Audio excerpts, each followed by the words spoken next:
கொடுத்த பிரசாதத்தை நம்மளை சேர்ந்தவர்களும் பயன்படுத்திக்கிறோம். நாம முதல்ல எடுத்துக்கணும். அதுக்கப்புறம் நம்மளுடைய புத்திரர்கள், குழந்தைகள், நம்மளை சேர்ந்த பந்துக்கள், அவளுக்கும் அதை.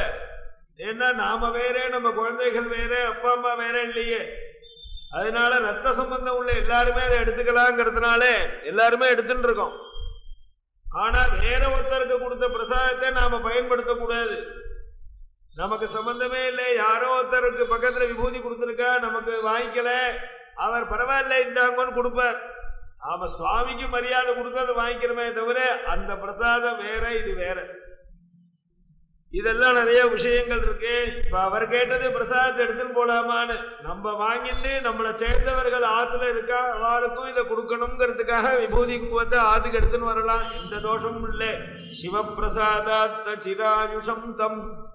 மார்க்கண்டேயரை பத்தி சொல்லும் போது அவர் பரமேஸ்வருடைய பிரசாதத்தை தான் பயன்படுத்துவார். தனக்குன்னு ஒண்ணுமே கிடையாது. சிவனுக்கு